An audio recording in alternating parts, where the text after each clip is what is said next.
Karol Čino sa začal spevu venovať popri hre na klavír. V roku 1999 sa stal dvorným spevákom hudobného telesa 17 Men Big Band, o rok neskôr finalistom televíznej speváckej súťaže Talent 2000, kde ho spolupráca so slovenským producentom a skladateľom Vašom Patédlom na istý čas posunula do prostredia populárnej hudby. V roku 2002 sa stal skokanom roka speváckej ankete Zlatý Slávik. Ako herec už počas štúdií účinkoval v Martinskom divadle SNP, hneď po škole prijal angažmá v divadle Exil vo Viedni a zároveň sa niekoľko rokov presadil a hlavne usadil v Prahe, kde pôsobil na televíznej a muzikálovej scéne. No možnosť stvárniť rolu Shakespearovho Otela ho opäť pritiahla do Bratislavy. Postupne tak nadviazal spoluprácu s divadlami Aréna, DPOH a Nová scéna. V začiatkoch svojej hereckej kariéry si získal širšie československé publikum v titulných postavách muzikálov Pomáda, Kladivo na čarodejnice a Drakula, kde neskôr v jej ruskej verzii hosťoval v Moskve. Okrem opery ostáva naďalej verný i kantiléne, najmä ako jeden z najvýraznejších a najvyhľadávanejších interpretov piesní Karla Duchoňa. Mimoriadny úspech u odbornej a širokej verejnosti zožal za spevácky výkon a stvárnenie Karla Duchoňa v hitovom predstavení Na srdci mi hraj a jeho vlastná koncertná show Karol spieva Duchoňa so špičkovým inštrumentálnym obsadením býva pre publikum rovnako silným umeleckým zážitkom. No ale teraz vitajte Karol Čino v Austrálii. Karol, my sme skoro v rovnakom veku. Ty si o rok starší a krajší a máš lepší hlas a si aj vyšší. Máš aj lepšie telesné té. Máš obrovský hrudník, máš obrovský hlas. Myslím, že si sa všade pomýlil teraz. Nie, ja práve ako neviem sa zastaviť, ale ty si ma práve týmto teraz tak trošku prerušil. Tancoval si v Pomáde, vyhrával si súťaže. Áno, bolo to niekde v začiatkoch milénia. Rok 2000, 2002. Pôsobil si teda, zúčastnil si sa aj Zlatého Slávika v roku 2002. Ale čo bolo také akože najviac pre teba také, že... Lebo tancoval si v Pomáde muzikále Drakula. Čo to znamenalo pre teba a vôbec odrazil si sa odtiaľ niekam? Problém, v podstate tak začínam, slovom problém bol ten, že v podstate od malička v tomto umeleckom segmente, ale aj v iných sférach, tak som nad tým uvažoval, že na čo som položil ruku, tak to mi nejakým spôsobom pomerne rýchlo šlo. Že som sa v tom veľmi rýchlo rozvíjal.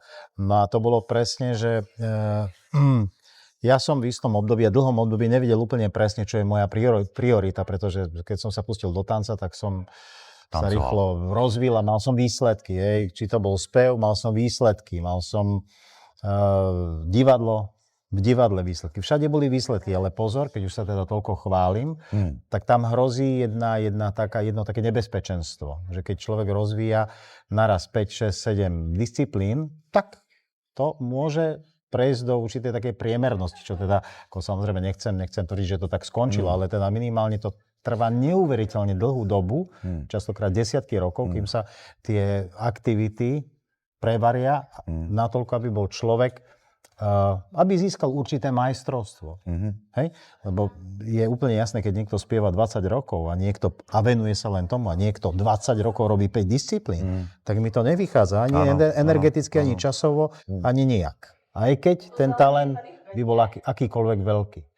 Rozumieme sa, hej? A jasné, takže si aj tancoval, aj si spieval, aj si hral divadlo, vieme, že si aj moderoval akcie a podobne, takže si sa venoval všetkému, ale ja viem, alebo to cítim, že vlastne ten spev bola vždy taká nejaká tvoja prirodzená priorita, niečo veľmi naturálne. Počul som to snáď 1000 ráz, Karol, budeš si musieť vybrať. No a to trvalo 20 rokov. Kým si vybral? Kým som si vybral definitívne, tak bola to ťažká cesta, lebo dlho som sa venoval naozaj divadlu, dlho som sa venoval dokonca aj športu, spevu, tancu. No a nakoniec sa to vykryštalizovalo tak, že už definitívne dávam svojich 100% do spevu. Áno, presne 100% energie do spevu.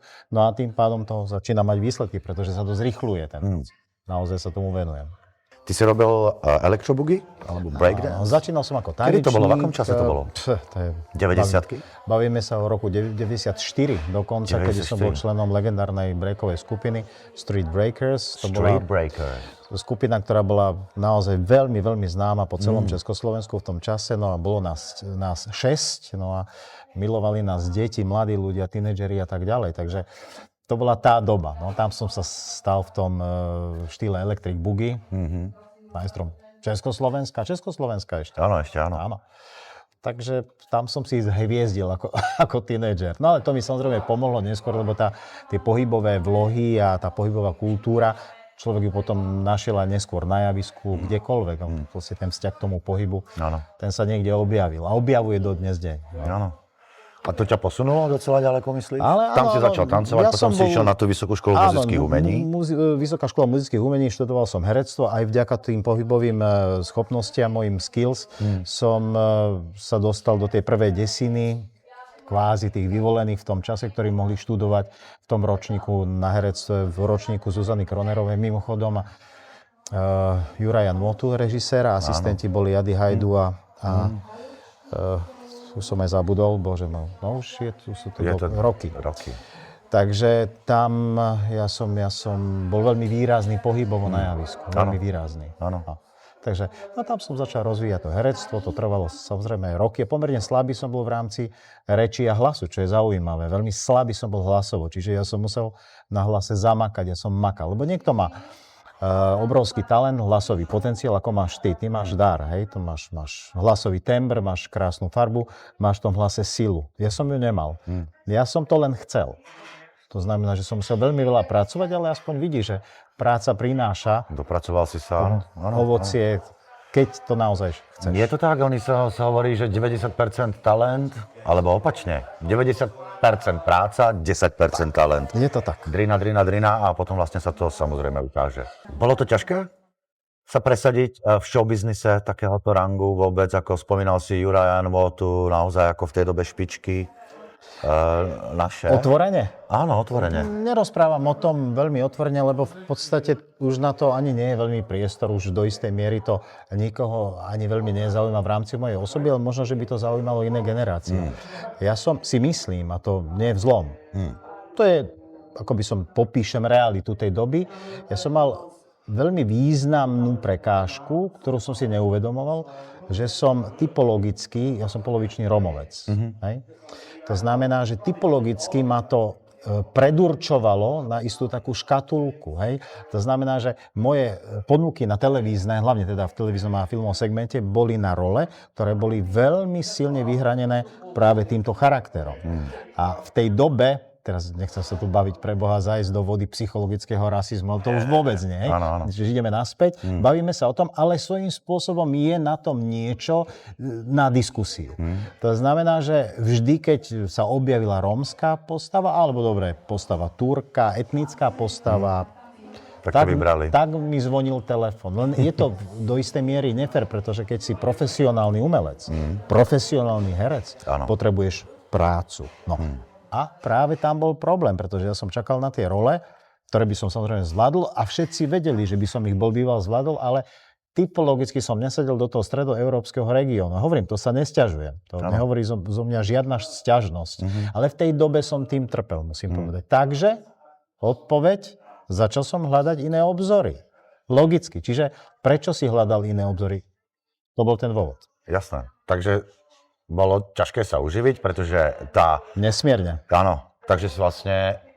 Tak teraz to trochu chápem, že si to rozdielil do tých ďalších 5, pretože pokiaľ to nešlo tu, tak si sa venoval, dajme tomu spevu, potom si išiel zase niekde tam, aby si fungoval... Skúšal si nejakú tú každú... Mohli sme to spraviť tak, že sme to mohli zavrieť. Mohol som sa venovať športu, bol som celkom dobrý karatista, venoval som sa úpolovým športom, mohol som sa venovať prénom, áno. Tak ale nechcel som sa vzdať, lebo srdce moje srdce túžilo po umení alebo sa realizovať v umení, tak mi to nedalo. Takže som hľadal rôzne spôsoby, ako tam ostať. Hej. Čiže začal som bojovať. No, tak. Mal si chuť odísť? Keď si toto celé akoby pochopil, že možno to, že že sme trochu tmavší. Nám to sťažuje tam bolo proste život v niečom. niekoľko pokusov vycestovať do zahraničia, samozrejme. Kvôli slobode? Kvôli čomu? Mal som pocit, že United Colors of Benetton, to znamená, že keď vidieš do sveta, tak určité veci sa vo svete neriešia, alebo to tam neexistuje. Hej? Vôbec na nič nenarážam, len popisujem realitu veci. No a vlastne našiel som si potom spôsob, vyšiel som do Viedne. Vo Viedni som bol dlho v takom malom divadelnom klube, kde to bolo premiešané rôzne národnosti, rôzne jazyky, rôzne kultúry. Realizoval som sa tam. Popri tom som zistil, že som celkom disponovaný na hudobný typ divadla, či už muzikálové divadlo a tak ďalej a tak ďalej. Tak som sa našiel v muzikáloch na nejaký čas, pretože som sa dobre pohyboval, tancoval, dá sa povedať, tancoval v tej dobe ešte. Relatívne slušne, alebo som povedal, konzumovateľne som spieval, ale vtedy to ešte nebolo nič, lebo to posudzujem z terajšej pozície, keď som kvázi profesionálny spevák. Čiže, a to herectvo som tam zúžitkoval, čiže to bolo fajn. Tam tie tituly boli, ale človek to robil pre radosť, pre rozvoj. No ale ja som veľmi chcel byť filmový a televízny herec a to sa mi nedarilo práve kvôli tejto veci. To nebolo možné. Už je to inak myslíš teraz? Lebo vtedy to bolo určite ako dosť ťažké. Teraz je to viac ľudí už v televízii, alebo teraz za mikrofónom, pred kamerou. Je to lepšie. Ja som bol aj tým známy, môj najstarší strýko, otcov brat, bol mimoriadne známy spevák, William Chino, a vedelo sa spoločensky a v umeleckej obci, že je to Róm, hej, je z muzikánskej fajty Romovcov a vedelo sa to. Čiže to podvedome, lebo to nič proti ničomu. A ten producent a ten dramaturg to podvedome, keď hľadal, neviem, postavu lekára, právnika, kolchozníka, už neviem čo, traktoristu, alebo že, tak mu nemal tú predstavu, tam dá tmavého človeka. Presne. Proste mi tam nesedí. On je lepší, keď bude... Presne, nemal tú predstavu, ale to vychádza jednoducho z tých sociálno-spoločenských zvykov, hej. Určite mu to napadlo inak, hej. No ale keď našiel tú rolu, máme tu z okolnosti, nechcem, už by sme ešte ďaleko, boli to častokrát negatívne role, hej, chlapca, ktorý, ja neviem, pokradne nejaké zemiaky na poli, dobre, teraz už preháňam, hej, naozaj, že je to humor len, tak koho tu máme? No koho? Tak to nalistoval. A je Karol Kočino. No, alebo je jeho sestra Gabika. Hej? To tiež. Presne to isté cez kopírák. Takže nemôže to byť úplná náhoda, lebo sestra je ďaleko talentovanejšia ako som ja. To je jeden supratalent. Hej? Divadelník, špičkový tanečník a tak ďalej. Čiže presne tá istá línia. Takže sme si to povedali, dnes máme už svoje roky a je to nemôže byť náhoda. Už teraz vlastne to vidíš úplne inak. Jasné. Cestuješ po svete a vlastne navštevuješ tie československé naše komunity. Ťahá ťa to tam. Chceš im prezentovať svoj hlas v podobe Karla Duchoňa, čo ti definitívne ide naozaj krásne. Je naozaj veľmi málo ľudí z československých interpretov, ktorí dokážu spievať Karla Duchoňa. A veľa z nich si to o sebe myslí, že to dokážu. Ja ako mám sluch a Karla Duchoňa milujem, mám ho napočúvaného už od detstva, v podstate otec ho miloval, takže to u nás hralo veľmi často, poznám jeho texty, všetko. Takže keď sa objaví niekto, ktorý ho ako imituje a spieva, tak mám tam nejaké výhrady v niečom, že ale pri tebe je to naozaj také veľmi prirodzené, že tam proste je že to nemáš naučené, ja tam cítim tvoje srdce. Je tam cítiť ako lásku, vôbec ako k Duchoňovi. A ja viem, že ty máš aj trošku nejaký malý príbeh o Karlovi so strýkom. Ty si celý tento úvod k tomu Duchoňovi postavil tak veľmi zaujímavo, dramaturgicky. Dostal si sa v jednom momente ako to bol len na taký moment, kde som už sa bál, že to spadá do takej roviny, ktorú som nechcel, ale si ma z toho okamžite vytiahol. Tak je dobré, to som rád, ďakujem. A vysvetlím ti prečo. Povedal si, že málo spevákov, ktorí dokážu imitovať Karla Duchoňa, tam som ťa chcel zastaviť, nechal som ťa dopovedať. A na to si povedal, že je to také ale zvláštne, pretože ty toho Duchoňa interpretuješ veľmi prirodzene s takým citom a neviem ako a nevedel som to ani popísať. A tým si ma zachránil, pretože ja Duchoňa našim cieľom, môjim cieľom nie je Duchoňa imitovať, pretože ten Duchoň, samozrejme to bol hlas svetových parametrov, naozaj. A našim cieľom, môjim cieľom, mojou cestou je tomu Duchoňovi svoju interpretáciu pridať nejakú pridanú hodnotu, iný rozmer. Hej? Je to vzor, my potrebujeme vzory a Karol Duchoň mal to šťastie, to teraz mu zazlievam, že sa narodil s tým hlasom. Ja som sa narodil s hlasom takto malým a ten Karol Duchoň sa skrátka narodil, zobudil a spieval ako Boh. Taký hlas mal porovnateľný možno, ja neviem, Tom Jones. Pokojne Karel Gott, ale Karel Gott študoval. Hej? Tom Jones nie, tiež to bol to prímorský robotník v doku. A história pozná zo pár takýchto talentov, že Karol to mal takto. No a mňa spája s Karolom Duchoňom jedna vec, že môj otec hrával s Duchoňom, lebo to bola bratislavská komunita, to boli výjazdové kapely, to nie je nič, že Karol, otec hrával s Duchoňom, to nebol problém, pretože tak ako môj otec si s ním zahral mnoho raz v Jaltabare, v hoteli Kiev alebo v Kryštálbare, tak ti tu vymenujem ďalších 100 muzikantov, ktorí boli radi, že ho môžu sprevádzať, on spieval, či boli to kamaráti. No, takže tým, že som z tých muzikantských kruhov, takže otec s ním bol, ja som sa s Karolom Duchoňom tiež stretol ako malý chlapec. V obchodnom dome Dunaj sa ma dotkol, lebo naši tam boli pri výťahu a nikdy na to nezabudnem. To bol taký moment, sa stretli, rozprávali sa a chytil sa ma ako malého 4-ročného chlapca, no a to povedala vtedy moja mama, že to bol pán Duchoň. Ja som vedel, lebo naši sa o tom rozprávali. No a potom to som netušil.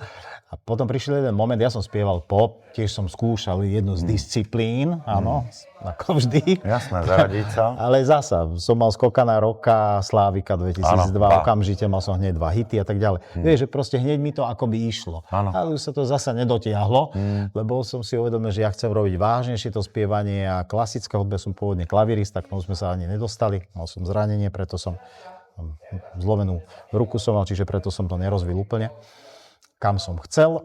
No a cez toho Slávika, cez ten pop som sa dostal k Vašovi Patejdlovi, ktorý ma vlastne akoby našiel, vytiahol MG-tomku, kazetu.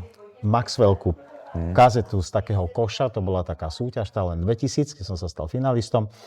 Našiel tú kazetu a pustil ju. A tak toto začalo. To bola náhoda, lebo tých kazet boli stovky. Hej? Nechcelo sa im, to sa nedalo vypočuť, tak on to vytiahol náhodne. Pustil, zasa náhoda, hej, nejaká, že sme tu... Náhody nie sú. Spustil a ten chlapec sa neodpadol zo mňa, ja som mal hlas veľmi priemerný, ale ten chlapec si celkom dobre spieva. Možno sa mu nechcelo vyberať niečo iné, neviem. Takže zavolajte. Takže som sa stretol s Vašom Patejdlom a vtedy začalo také pekné priateľstvo. Niečo ako takého tútora, hej, a eléva. A chytil ma do rúk. Vznikol prvá pieseň nádherná Len jeden krát, ktorú sme mimochodom robili spolu, ja slohy, on refrén a bridge.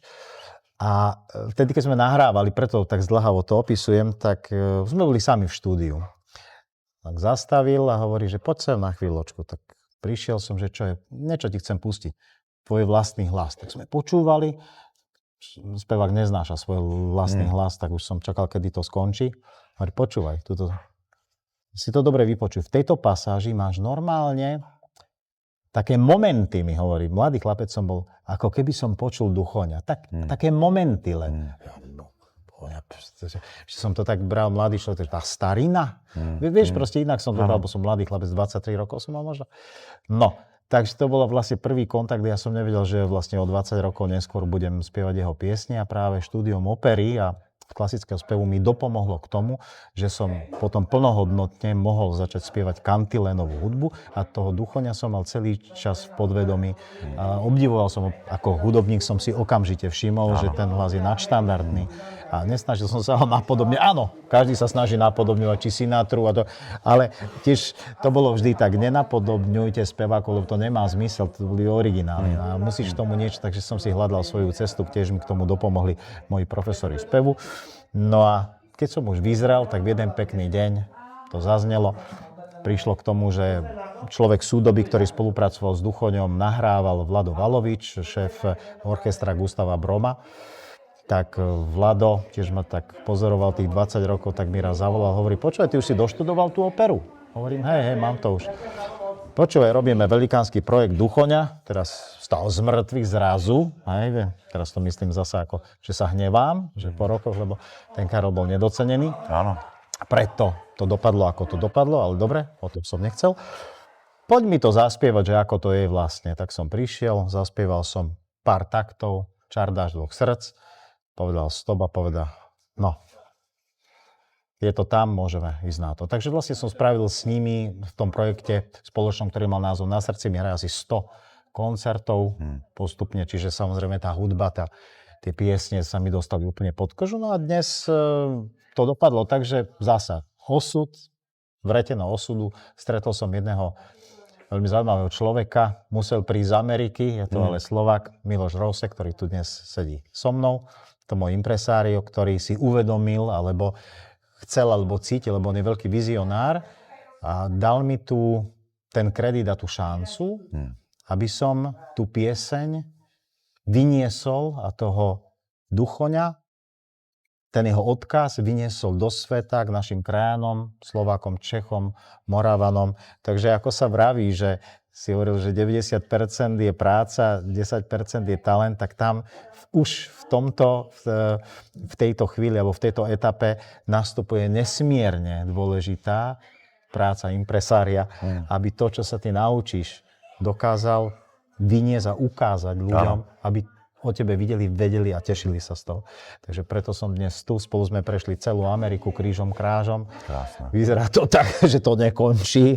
Až nikdy som si nebol myslel, že budem ja mať ruky takto, že ešte koľko tých koncertov, ne, že by som sa netešil.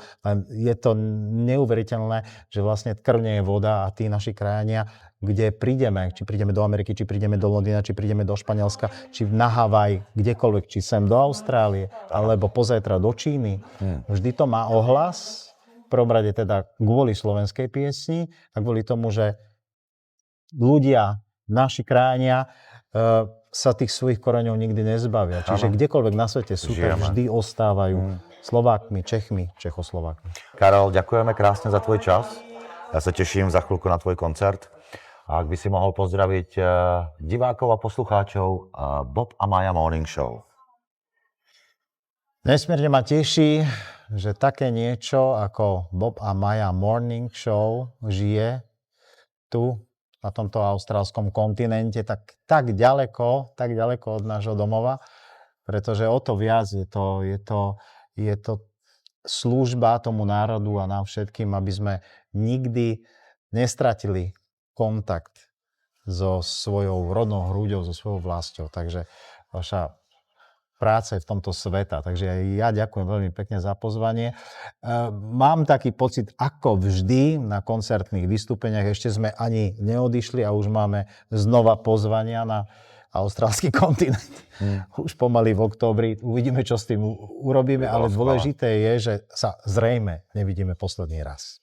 Ďakujeme krásne za tvoj čas. A všetkým vám, ktorí ste mali ten čas si pozrieť krásny rozhovor s Karolom Čínom.